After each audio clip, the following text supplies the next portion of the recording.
Hello दोस्तों, आज की वीडियो ड्रैगन बॉल सुपीरियन के चैप्टर 1 पर होने वाली है और इस मांगा में हमें गोकू नरूटो के वर्ल्ड में दिखेगा जो गलती से नरूटो के वर्ल्ड में चला जाता है। और हाँ दोस्तों, अगर आप लोगों को मेरी वीडियो अच्छी लगे तो वीडियो को लाइक और चैनल को सब्सक्राइब करना ना भूलें। तो अब स्टार्ट करते हैं अपने इस चैप्टर को। चैप्टर की शुरुआत में हम देखते हैं कैप्सूल कोर्प को, जहाँ गोकू आते ही बुल्मा को देखकर कहता है, हाय बुल्मा। गोकू को देखकर बुल्मा मुस्कुराते हुए कहती है, गोकू तुम्हें यहाँ क्या काम पड़ गया। गोकू हंसता हुआ बुल्मा की बात को सुनकर कहता है, मुझे तुम्हारी जरूरत है। मैंने गोहान के कंप्यूटर को तोड़ दिया और तुम तो जानती हो चीची को, इसलिए मैं सोच रहा था कि तुम इसे ठीक कर सकती हो, तुम्हारा बहुत एहसान होगा। बुल्मा अपने काम को करते हुए गोकू से कहती है, क्यों नहीं, उसे टेबल पर रख दो। गोकू बुल्मा की बात को सुनकर कंप्यूटर को टेबल पर रखते हुए थोड़ी देर सोचने के बाद कहता है, बुल्मा मैं सोच रहा था क्या तुम्हारे पास कुछ खाने को है, कुछ देर बाद ही सही।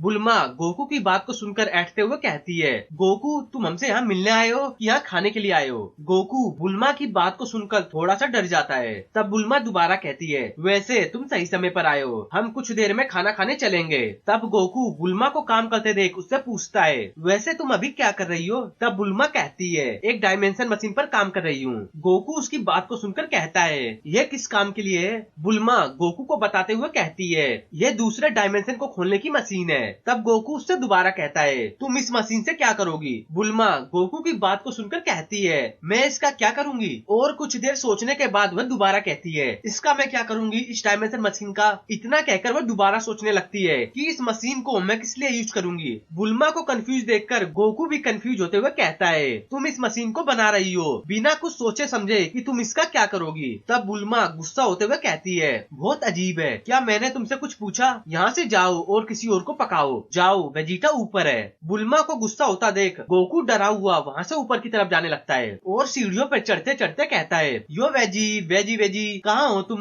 और जैसे ही गोकू वेजिटा के पास पहुंचकर उसे देखता है तो वह जमीन पर लेटने लगता है, क्योंकि इस समय वेजिटा बर्तन धो रहा होता है, जिसे देख गोकू मजे मजे में जमीन पर लेटने लगता है। गोकू की आवाज को सुनकर वेजिटा शर्माते हुए गुस्से में कहता है, वह नहीं होना चाहिए। इतने में ही गोकू हंसता हुआ वेजिटा से मजे लेते हुए कहता है, क्या तुम नौकर बन गए हो। वेजिटा गोकू की बात को सुनकर गुस्से में कहता है, ऐसा कुछ नहीं है जैसा तुम सोच रहे हो। इतने में ही गोकू जमीन पर लेटकर अपने पेट को पकड़कर हंसना चालू कर देता है। गोकू की हंसी से चिढ़कर वेजिटा कहता है, कैकरोट ऐसा करना बंद करो, नहीं तो मैं तुम्हें मार दूंगा। इतने में ट्रंक्स भी वहाँ आ जाता है और गोकू को देखकर कहता है, हाय गोकू। गोकू अपनी हंसी को रोककर ट्रंक्स से हाय कहता है। तब ट्रंक्स एक्साइटेड होकर गोकू से पूछता है, क्या गोटेन भी यहाँ है। गोकू ट्रंक्स से कहता है, ओ वे घर पर है, चीची उसे मीन मैट्रिक पढ़ने के लिए फोर्स कर रही है। गोकू के मुंह से मीन मैट्रिक की बात को सुनकर वेजिटा और ट्रंक्स कंफ्यूज हो जाते हैं कि यह कौन सा नया सब्जेक्ट आ गया। तब दोनों बाप बेटे सोचते हुए कहते हैं, मैथमेटिक इडियट। और इसके कुछ देर बाद वे लोग खाना और पीना चालू कर देते हैं। वेजिटा पीते पीते नशे में टेबल पर पड़ा पड़ा गोकू से कहता है, इतनी जल्दी जा रहे हो। तभी बुल्मा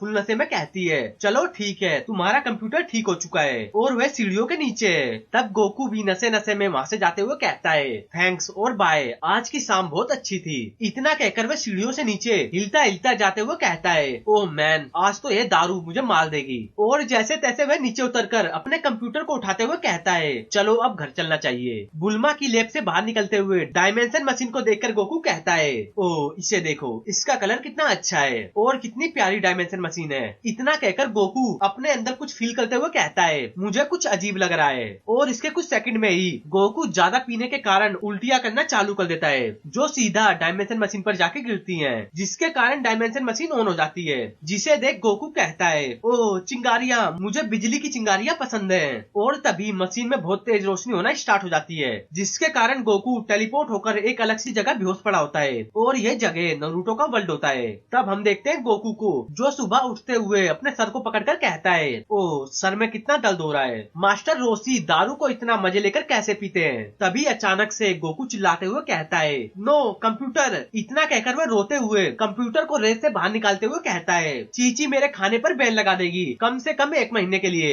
और तब वह कंप्यूटर को उठाते हुए सीरियस होकर कहता है, मैं इस जगह को नहीं पहचानता।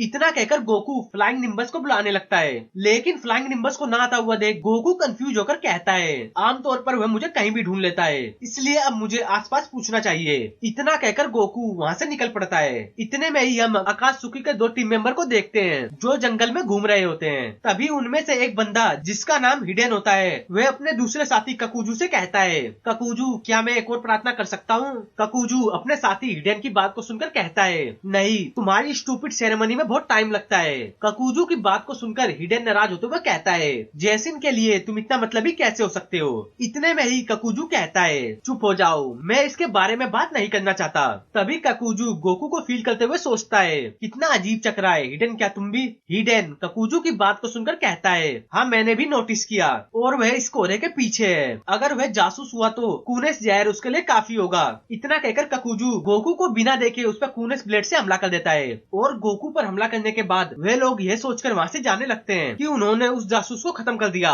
लेकिन तभी गोकू उन दोनों के पीछे आकर उनके कूनिस ब्लेड को उनको देते हुए कहता है, मुझे माफ करना जो मैं आपको परेशान कर रहा हूँ, लेकिन मुझे लगता है आप लोगों ने इसे गिरा दिया है। गोकू की आवाज को सुनकर वे लोग बहुत डरे होते हैं कि यह कैसे हो सकता है। तभी ककूजू गोकू को देखकर सोचता है, इतनी स्पीड ये कैसे हो सकता है? ये कौन सा जिंजुत्सु है? इतना कहकर वह अपनी 2 उंगलियों को पकड़कर कहता है, दर्द मुझे इसके जिंजुत्सु टेक्निक से बाहर निकाल देगा। और इतने में ही वह अपनी दोनों उंगलियों को पकड़कर तोड़ देता है। उंगलियों के दर्द के कारण ककूजू चिल्लाता हुआ जमीन पर बैठ जाता है। हिडेन उसे ऐसा करता देख कंफ्यूज था कि यह क्या कर रहा है। तब ककूजू हिडेन को देखकर कहता है, स्टूपिड इडियट, हम अभी इसके जिंजुत्सु के कब्जे में हैं। दर्द ही हमें इससे बाहर निकाल सकता है। ककूजू की बात को सुनकर हिडेन कहता है, ओ हाँ सही कहा, अब मुझे तुम्हारा ऐसा करना समझ आया। इतना कहकर हिडेन भी अपने वेपन से अपने पेट में हमला कर लेता है। गोकू उनको ऐसी हरकत करता देख कंफ्यूज होकर कहता है, अरे ओके बाय, मुझे नहीं पता मैं इस समय कहाँ हूँ, लेकिन यहाँ के लोग सचमुच में बहुत अजीब हैं। इतना कहकर गोकू वहाँ से निकलकर जाने लगता है, और कुछ दूर जाने के बाद एक गांव को देखकर वह कहता है, ओ एक गांव, और इतना कहकर वह अंदर की तरफ जाने लगता है। लेकिन गेट पर ही उसे विलेज के सैनिक रोक लेते हैं और गोकू को रोककर पूछते हैं, तुम्हारा इस विलेज में आने का क्या मकसद है और आपका पास कहाँ है सर?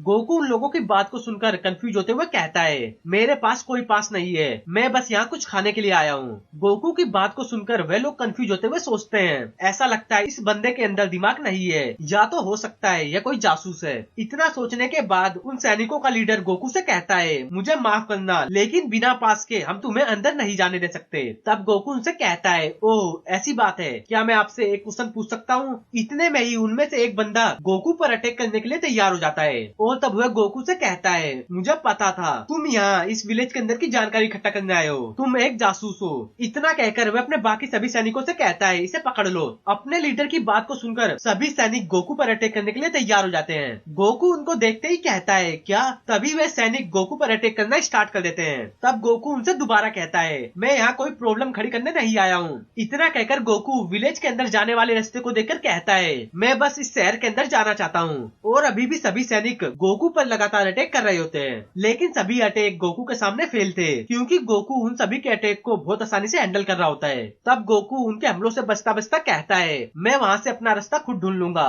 लेकिन उनके हमलों से परेशान होकर गोकू कहता है, इतने शोर शराबे में मैं अपने आप को भी नहीं सुन पा रहा। और इतना कहकर गोकू अपनी थोड़ी सी पावर से उन्हें उड़ा देता है, जिसे देख उन सैनिकों का लीडर बहुत हैरान हो जाता है। तो दोस्तों इस चैप्टर का एंड इधर ही होता है, और मैं जल्द से जल्द इसके नेक्स्ट चैप्टर को अपलोड करने की कोशिश करूंगा। और हाँ दोस्तों, इस मांगा की वेबसाइट का लिंक मेरे डिस्क्रिप्शन बॉक्स में मिल जाएगा, उस पर जाके आप इस मांगो को पढ़ सकते हैं।